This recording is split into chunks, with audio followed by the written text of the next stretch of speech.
relation between investment multiplier and MPC.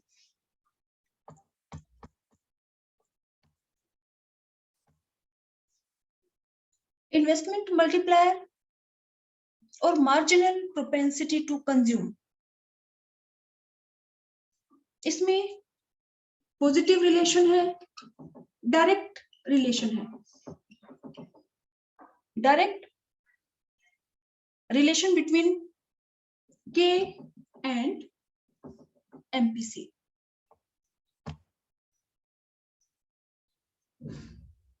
अब investment multiplier और MPC में पॉजिटिव रिलेशन है. ये अगर आपसे 1 मार्क में पूछा जाए तो सफिशिएंट है कि इन्वेस्टमेंट मल्टीप्लायर और MPC में पॉजिटिव रिलेशन है, डायरेक्ट रिलेशन है. लेकिन अगर यही क्वेश्चन आपसे 3 और 4 मार्क्स में पूछा जाए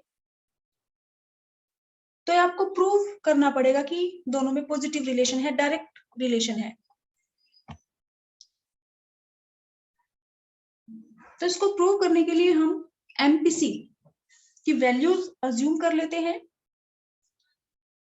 फॉर एग्जांपल अगर MPC की वैल्यू है 0.4, एक बार हम ले लेते हैं MPC की वैल्यू है 0.5 और एक बार हम ले लेते हैं MPC की वैल्यू है 0.8.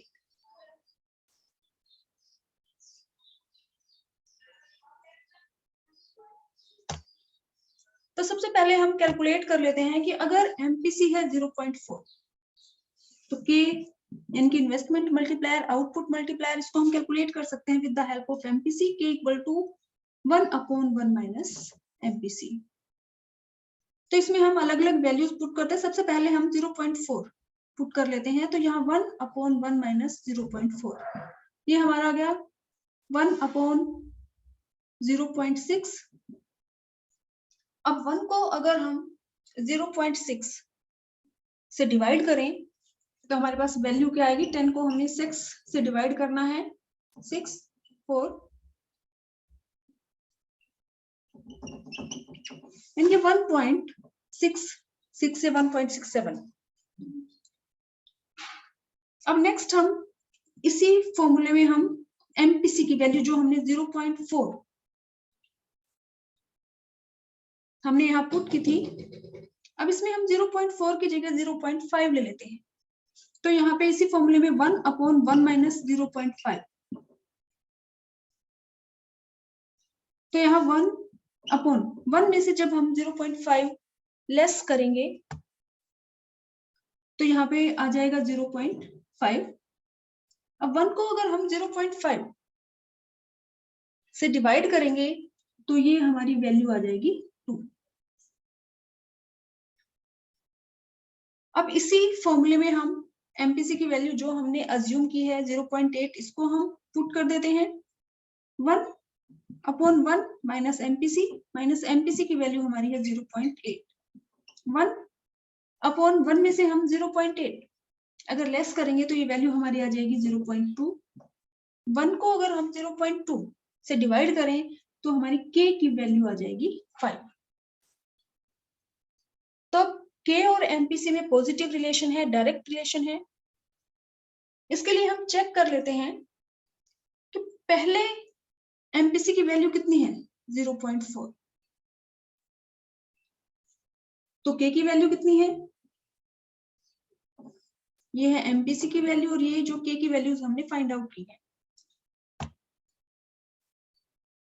तो MPC की वैल्यू जब 0.4 है तो K की वैल्यू है 1.66 1.67.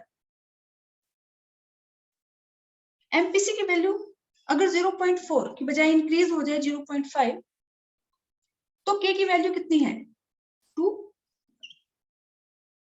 अब MPC की वैल्यू 0.8, हमने स्कोर इंक्रीज कर दिया 0.5 से 0.8.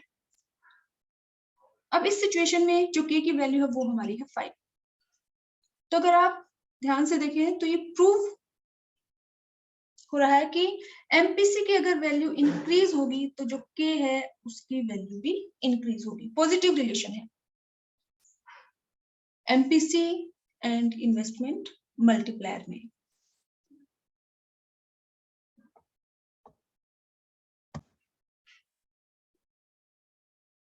तो इसमें बेटा हमारा नेक्स्ट जो टॉपिक है वो है relation between investment multiplier, output multiplier and MPS. Investment multiplier and MPC में डायरेक्ट रिलेशन है, पॉजिटिव रिलेशन है, लेकिन इन्वेस्टमेंट मल्टीप्लायर एंड एमपीएस में इनवर्स रिलेशन है। मींस जैसे जैसे एमपीएस की हम इसमें बात कर रहे हैं, जैसे जैसे एमपीएस की वैल्यू इंक्रीज होगी तो के की वैल्यू डिक्रीज होगी। जैसे हमने किया था इन्वेस्टमेंट मल्टीप्लायर और एमपीसी में पॉजिटिव रिलेशन है, डायरेक्ट रिलेशन है, तो ये उसका रिवर्स है। इन्वेस्टमेंट मल्टीप्लायर और एमपीएस में इनवर्स रिलेशन है। अब अगर हम इसको प्रूव करें तो हम एमपीएस की वैल्यू ले लेते हैं, जैसे हमने एमपीसी की वैल्यूज ली थी। तो एमपीएस अगर हम ले लें 0.2, 0.4, 0.5 और अब हम के की वैल्यू कैलकुलेट कर लेते हैं। तो के कैलकुलेट करने का हमारा जो फॉर्मूला है K equal to 1/1 minus MPC, या हम कह सकते हैं 1/एमपीएस। तो हमें डायरेक्ट एमपीएस की वैल्यू गिवन है, तो के हम कैलकुलेट कर लेंगे 1/में एमपीएस। तो पहले हमारी एमपीएस की वैल्यू है 0.2, तो यहाँ पे के हम कैलकुलेट कर लेंगे 1/0.2। अब 1 को अगर हम 0.2 से डिवाइड करें तो के की वैल्यू हमारी आ जाएगी 5। तो first value when MPS is 0.2, value of k is 5. अब सेकंड हम इन्वेस्टमेंट मल्टीप्लायर की वैल्यू कैलकुलेट करते हैं, और यहाँ पे एमपीएस की वैल्यू हम क्या लेंगे, जो हमने 0.2 ली थी वो हम ले लेंगे 0.4। तो 1 को हम डिवाइड करें अगर 0.4 से, तो इन्वेस्टमेंट मल्टीप्लायर की वैल्यू हमारी क्या आ जाएगी, 1 को अगर 0.4 से करेंगे तो ये हमारा गया 10/4 और ये वैल्यू हमारी आ जाएगी 2.5। तो यहाँ पे के की वैल्यू है 2.5। अब हम एमपीएस की वैल्यू जो हमने यहाँ पे 0.4 ली थी उसकी जगह पे हम वैल्यू पुट कर देते हैं 0.5।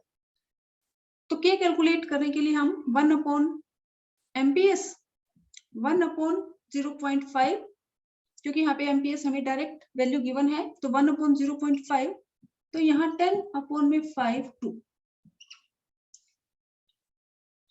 तो इस शेड्यूल से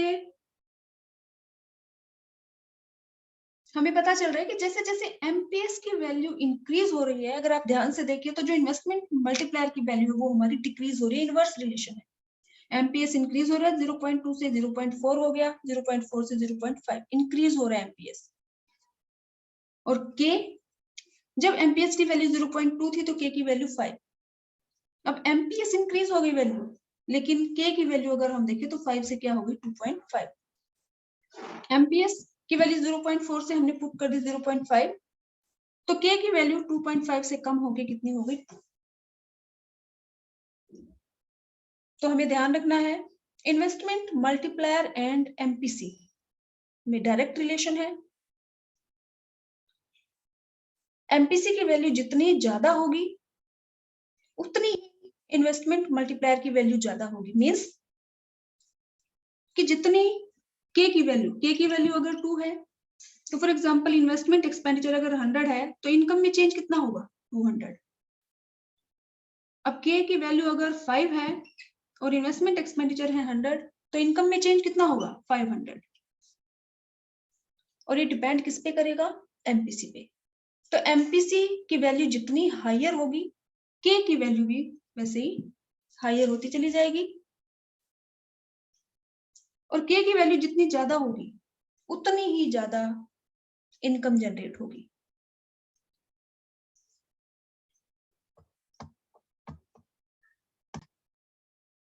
वो हमारा है मल्टीप्लायर मैकेनिज्म।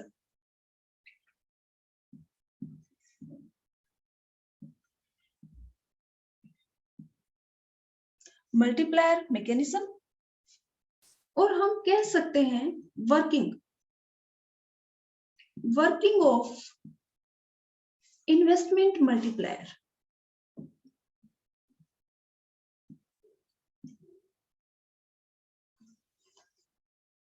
मल्टीप्लायर मैकेनिज्म या फिर working of investment multiplier means हम ये कह रहे हैं कि अगर इन्वेस्टमेंट एक्सपेंडिचर 100 है,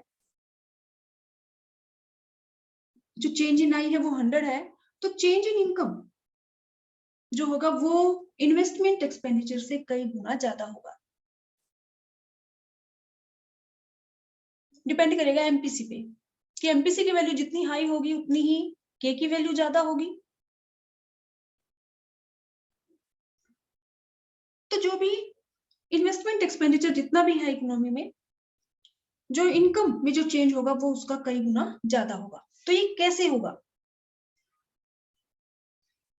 वो हम देखेंगे इसमें वर्किंग ऑफ इन्वेस्टमेंट मल्टीप्लायर में, कि जितना भी इन्वेस्टमेंट एक्सपेंडिचर इंक्रीज होगा इनकम उससे कई गुना ज्यादा इंक्रीज होगी। तो कैसे इंक्रीज होती है वो हमारा क्या है, मल्टीप्लायर मैकेनिज्म या फिर वर्किंग ऑफ इन्वेस्टमेंट मल्टीप्लायर।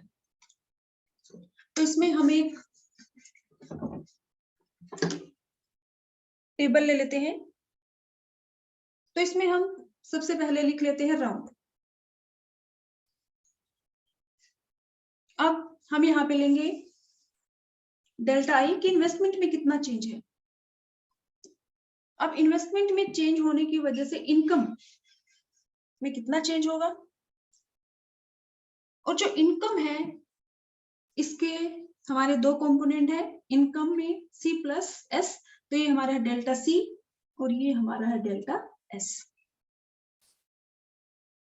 अब इनकम जो इन्वेस्टमेंट अगर 100 चेंज हुई है, इन्वेस्टमेंट में अगर 100 का चेंज है, तो इनकम जो इंक्रीज होगी वो होगी 200 या फिर 300 या फिर 500। वो डिपेंड किस पे करेगा, एमपीसी। एमपीसी की वैल्यू जितनी ज्यादा होगी इनकम में जो चेंज होगा वो उतना ही ज्यादा होगा। तो इसमें हम देखते हैं कि सबसे पहला जो राउंड है हम इसमें अज्यूम कर लेते हैं कि हमारी एमपीसी की वैल्यू जो है वो है 0.5, 0.8, 0.4, आप कुछ भी अज्यूम कर सकते हैं। हमने यहाँ पे 0.5 ले लिया, और जो चेंज इन इन्वेस्टमेंट एक्सपेंडिचर है वो हमने अज्यूम कर लिया 100। तो इसमें फर्स्ट राउंड में अब ये जो मैकेनिज्म हम एक्सप्लेन कर रहे हैं वो इस बेस पे है कि एक पर्सन का जो एक्सपेंडिचर है वो दूसरे पर्सन की इनकम है। कि आप जो भी खर्चा करते हो तो आप जो एक्सपेंडिचर करोगे वो दूसरे पर्सन की इनकम है। अब दूसरे पर्सन के पास जो इनकम गई है वो भी उसमें से, क्योंकि इनकम के दो कंपोनेंट है, वो उसमें से कुछ कंज्यूम करेगा, कुछ कंजम्पशन एक्सपेंडिचर करेगा, और जो बचेगा वो क्या है, सेविंग। तो एक पर्सन का जो एक्सपेंडिचर है वो दूसरे पर्सन की इनकम है। तो फर्स्ट राउंड में हमने अज्यूम किया है कि जो इंक्रीज इन इन्वेस्टमेंट है वो कितना है, 100। तो जब इन्वेस्टमेंट एक्सपेंडिचर होगा तो प्रोड्यूसर ने जो भी इन्वेस्टमेंट की, वो चाहे मशीन खरीदे या जो भी वो खर्चा करता है, तो जब प्रोड्यूसर खर्चा करेगा तो वो जिससे भी सामान खरीदेगा या किसी को पेमेंट कर रहा है तो दूसरे पर्सन की वो क्या है, इनकम। तो फर्स्ट राउंड में जितना भी इन्वेस्टमेंट एक्सपेंडिचर है एज इट इज कन्वर्ट हो जाएगा डेल्टा वाई में। अब जो एक्सपेंडिचर है एक पर्सन का वो दूसरे की इनकम हो गई। अब जो वाई है इसके दो कंपोनेंट है, सी और एस, यानी कि इनकम में से कितना तो कंजम्पशन एक्सपेंडिचर में जाएगा और कितना सेविंग में जाएगा, ये डिपेंड करेगा एमपीसी पे। एमपीसी हमने यहाँ अज्यूम किया है 0.5। तो जो इनकम है इसको अगर हम 0.5 से मल्टीप्लाई कर दें तो जो 100 है ये कन्वर्ट हो जाएगी कंजम्पशन एक्सपेंडिचर 50 और सेविंग कितनी, 50। जो कि एमपीसी हमारा क्या है 0.5। मीन्स जितनी भी इनकम जनरेट हुई है उसका 50% कंजम्पशन एक्सपेंडिचर और 50% सेविंग। अब इस 100 में से 50 कन्वर्ट हो गया किसमें, डेल्टा सी में, और ये जो 50 है ये कन्वर्ट हो गया किसमें, सेविंग में। अब सेकंड जो राउंड है, फर्स्ट राउंड में जो इन्वेस्टमेंट एक्सपेंडिचर है एज इट इज कन्वर्ट हो गया इनकम में, और इनकम जो है ये स्प्लिट हो गई delta C and delta S में, डिपेंड्स अपॉन एमपीसी। अगर इसी में एमपीसी की वैल्यू हमारी होती 0.8 तो कंजम्पशन एक्सपेंडिचर हमारा होता है 80, 100 का 80%, और सेविंग में हमारा जाता 20। लेकिन हमने यहाँ पे 0.5 लिया है तो यहाँ पे भी 50 और ये 50। अब जो सेकंड राउंड है इसमें जो कंजम्पशन एक्सपेंडिचर है, जो कंजम्पशन एक्सपेंडिचर है मीन एक पर्सन का जो एक्सपेंडिचर है वो किसी दूसरे की क्या होगी, इनकम। तो जो कंजम्पशन एक्सपेंडिचर है वो कन्वर्ट हो जाएगा इनकम में 50। अब जो एक पर्सन का एक्सपेंडिचर है वो दूसरे की इनकम है। अब इनकम के फिर से वही दो कंपोनेंट है सी प्लस एस। तो जो 50 है ये फिर से स्प्लिट हो जाएगा टू पार्ट्स में, delta C and delta S में। किसके ऊपर डिपेंड करेगा, वही जो एमपीसी की वैल्यू है।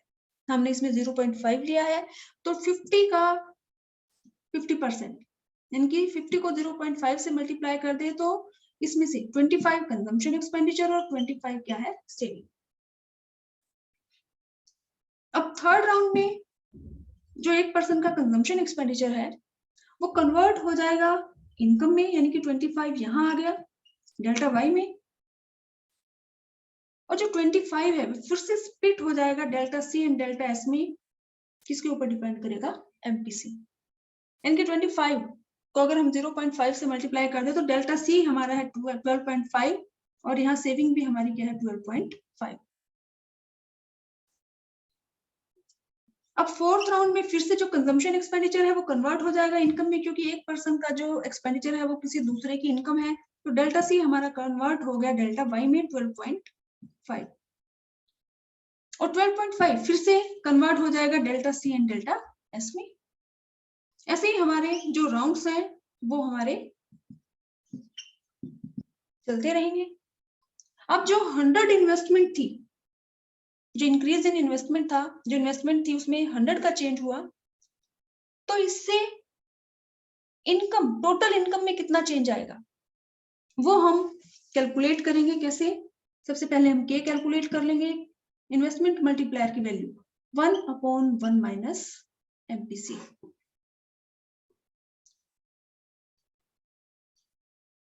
अब एमपीसी की वैल्यू हमारी है 0.5 तो 1/1 माइनस 0.5, 1/0.5 और ये हमारा आ जाएगा 2। तो के की वैल्यू हम फाइंड आउट कर सकते हैं with the help of MPC. अब के की वैल्यू हमारे पास 2 आ गई, तो अब हम जो हमारा फॉर्मूला है K equal to delta Y upon में डेल्टा आई। मीन्स के की वैल्यू हमारी हमने जो फाइंड आउट की है ये है 2, और डेल्टा आई हमारा है 100। अब डेल्टा वाई टोटल जो चेंज है इनकम का ये हम कैलकुलेट कर लेंगे।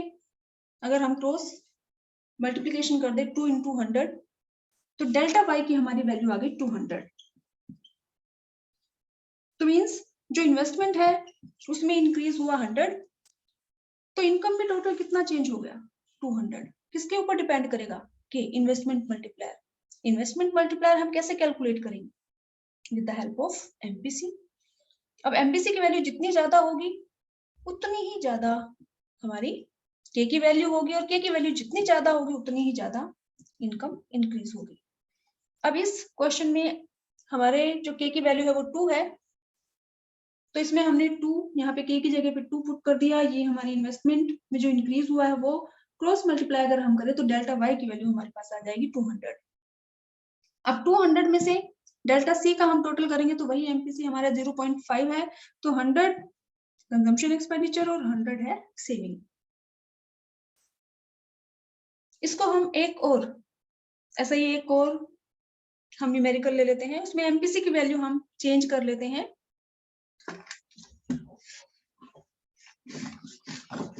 तो वर्किंग ऑफ इन्वेस्टमेंट मल्टीप्लायर या मल्टीप्लायर मैकेनिज्म मींस कि इन्वेस्टमेंट में जितना चेंज है, इन्वेस्टमेंट में चेंज होने की वजह से टोटल इनकम में कितना चेंज होगा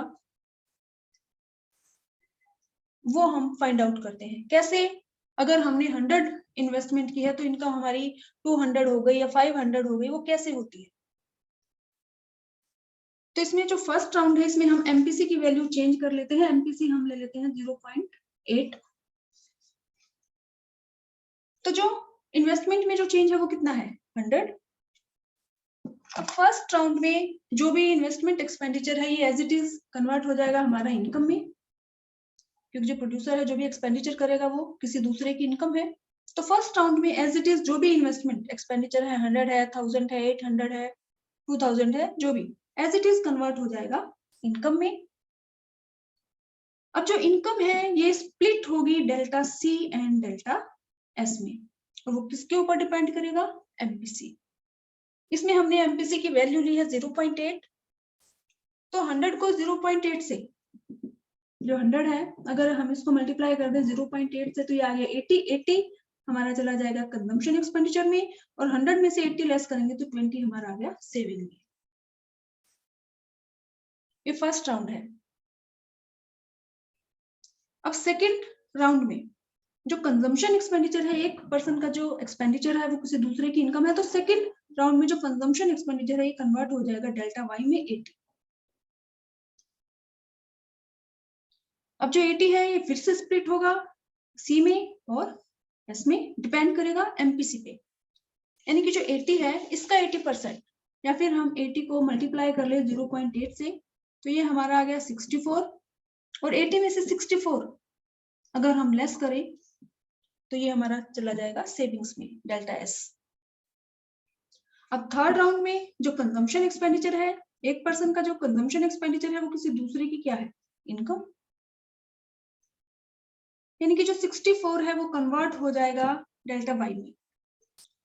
अब जो 64 है फिर से स्प्लिट हो जाएगा delta C and delta S में। अब 64 का 80%, यानी कि 64 को अगर हम 0.8 से मल्टीप्लाई कर दे तो वो हमारा कहाँ जाएगा? कंजम्पशन डेल्टा सी में, और 64 में से जो कंजम्पशन एक्सपेंडिचर है वो लेस करेंगे वो हमारा क्या कहाँ चला जाएगा? डेल्टा एस में। अब इन्वेस्टमेंट एक्सपेंडिचर में जो चेंज है, जो इंक्रीज है वो है 100। अब इस 100 जो इन्वेस्टमेंट एक्सपेंडिचर है 100 से इंक्रीज हुआ है, इसकी वजह से टोटल इनकम में कितना चेंज होगा ये किसके ऊपर डिपेंड करेगा? एमपीसी के ऊपर। मींस ऐसे ही जो राउंड्स हैं वो हम एक्सप्लेन कर देंगे। इन्वेस्टमेंट एक्सपेंडिचर तो एक ही वैल्यू है क्योंकि 100 ही इन्वेस्ट हुआ है। अब बाकी ऐसे ही हमारे राउंड आगे चलते जाएंगे। टोटल हम इनका करेंगे तो इन्वेस्टमेंट एक्सपेंडिचर तो वही 100 है, लेकिन इस 100 की वजह से इनकम में टोटल चेंज कितना हुआ है, इसके लिए सबसे पहले हम के फाइंड आउट करेंगे। के हम कैलकुलेट करते हैं 1/1 माइनस में एमपीसी। 1/ एमपीसी की वैल्यू हमारी है 0.1 माइनस 0.8। अब 0.8 में 1 में से हम 0.8 लेस करेंगे तो ये हमारा आ गया 1 में 0.2। अब 1 को अगर हम 0.2 से डिवाइड करें तो के की वैल्यू हमारी आ जाएगी 5। तो के की वैल्यू हमारी कितनी आ गई? 5। अब जो इन्वेस्टमेंट मल्टीप्लायर है उसका जो फॉर्मूला है डेल्टा वाई अपॉन में डेल्टा आई। के की वैल्यू हमारे पास आ गई है 5, डेल्टा आई की वैल्यू हमारी है 100, delta Y total change in income हमें कैलकुलेट करना है कि जितने भी बहुत सारे राउंड्स यहाँ पे होंगे तो टोटल कितना आएगा वो हम कैलकुलेट कर सकते हैं।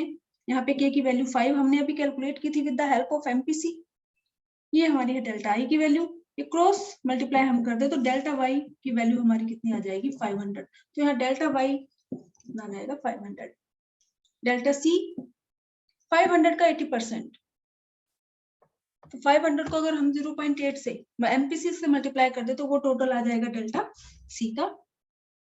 तो ये आ गया 400, और 500 में से 400 लेस कर दे तो ये हमारा क्या आ गया? Delta S. तो मल्टीप्लायर मैकेनिज्म या वर्किंग ऑफ इन्वेस्टमेंट मल्टीप्लायर क्या है? इससे हमें ये पता चलता है कि कैसे जो चेंज हुआ है इन्वेस्टमेंट में, उसकी वजह से इनकम में जो चेंज हुआ है ये कैसे हुआ है, जो 100 थे वो 500 में कैसे कन्वर्ट हो गए। तो ये प्रोसेस, इसके थ्रू हमें पता चलता है कि जो इन्वेस्टमेंट में जितना चेंज होता है इनकम में उससे कई गुना ज्यादा चेंज होता है। अब ये जरूरी नहीं है कि जो इन्वेस्टमेंट है ये हमेशा इंक्रीज हो, k equal to delta Y upon में डेल्टा आई। अगर k की वैल्यू हमारे पास है 2 और डेल्टा आई हमारे पास है 100, तो इनकम में कितना चेंज हो गया, 200। डिपेंड करेगा किस पे, k की वैल्यू पे। अब इसको हम कहेंगे फॉरवर्ड एक्शन, मींस इन्वेस्टमेंट के इंक्रीज होने से टोटल इनकम कितनी इंक्रीज होगी। लेकिन इसको हम बैकवर्ड एक्शन भी कह सकते हैं अगर जो इन्वेस्टमेंट है ये डिक्रीज हो जाए। जैसे इकोनॉमी में अगर इन्वेस्टमेंट इंक्रीज होती है तो डिक्रीज भी हो सकती है। हो सकता है कि ऐसे सिचुएशन अराइज हो जाए कि जो इन्वेस्टर्स है, प्रोड्यूसर्स अपने पैसे को विड्रॉ करना शुरू कर दें, तो उस केस में भी जितनी इन्वेस्टमेंट डिक्रीज होगी इनकम उससे कई गुना ज्यादा डिक्रीज होगी। तो इसको तो अगर हमारी जो इनकम है, जो इन्वेस्टमेंट है वो अगर इंक्रीज हुई है तो हम कहेंगे फॉरवर्ड एक्शन।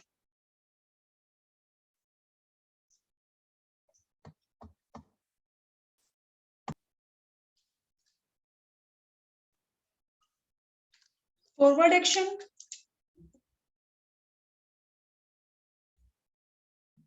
और एक हमारा है backward action. Forward action means अगर इकोनॉमी में इन्वेस्टमेंट इंक्रीज हो जाए, k equal to delta Y upon में डेल्टा आई। फॉर एग्जांपल अगर हम अज्यूम कर लें कि k की वैल्यू हमारी 2 है, इन्वेस्टमेंट एक्सपेंडिचर हमारा है 100, तो डेल्टा वाई में कितना चेंज होगा, 200। दोनों की क्रॉस मल्टीप्लाई करेंगे तो हमारे पास क्या आ गया, चेंज इन y। अगर डायग्रामेटिकली हम इसको प्रेजेंट करें तो ये हमारा y 45 डिग्री का एंगल है, रेफरेंस लाइन जिसको हम बोलते हैं, क्योंकि ये शो करती है ये line equality between income and expenditure. और ये हमारा है एग्रीगेट डिमांड कर्व। अगर इन्वेस्टमेंट इंक्रीज हो जाए तो जो हमारा एडी कर्व है ये हमारा शिफ्ट हो जाएगा अपवर्ड, ये जो चेंज है। अब इनकम जो इक्विलिब्रियम पॉइंट पहले था, इनिशियल जो हमारी ये एडी कर्व है, तो ये इनकम इतनी है, लेकिन इन्वेस्टमेंट में इंक्रीज हो जाने की वजह से जो एडी कर्व है ये शिफ्ट हो गया अपवर्ड। तो इनकम में जो चेंज है वो अगर ध्यान से देखें तो इन्वेस्टमेंट में जितना चेंज है इनकम में उससे ज्यादा चेंज है। इसको हम कहेंगे फॉरवर्ड एक्शन, कि इन्वेस्टमेंट के इंक्रीज हो जाने की वजह से इनकम इंक्रीज हो गई। और backward action means k equal to delta Y upon में डेल्टा आई। अगर जो इन्वेस्टमेंट है ये डिक्रीज हो जाए तो इस केस में हम इसको माइनस का 100 लिख देंगे, क्योंकि डिक्रीज हो रही है। k हमारा वही 2 है, तो डेल्टा वाई की वैल्यू कितनी आएगी, क्रॉस मल्टीप्लाई करेंगे तो डेल्टा वाई आ गया माइनस का 200। मतलब इस सिचुएशन में जो इनकम है वो हमारी, अगर इन्वेस्टमेंट में जो डिक्रीज है वो है माइनस, तो इनकम उससे ज्यादा डिक्रीज होगी। डायग्रामेटिकली अगर हम इसको प्रेजेंट करें तो ये हमारा वही रेफरेंस लाइन 45 डिग्री का एंगल, ये हमारा है एग्रीगेट डिमांड कर्व, ये हमारा है इक्विलिब्रियम पॉइंट। अब अगर इन्वेस्टमेंट डिक्रीज हो जाए, क्योंकि एडी हमारा इक्वल है सी प्लस आई के, अगर इन्वेस्टमेंट एक्सपेंडिचर विड्रॉ हो जाए तो उस सिचुएशन में जो एग्रीगेट डिमांड कर्व है ये हमारा शिफ्ट हो जाएगा डाउनवर्ड। ये है 81 C plus I minus delta I. अब इसमें अगर हम देखें तो इनिशियल जो इक्विलिब्रियम पॉइंट है उस पे इनकम है ये,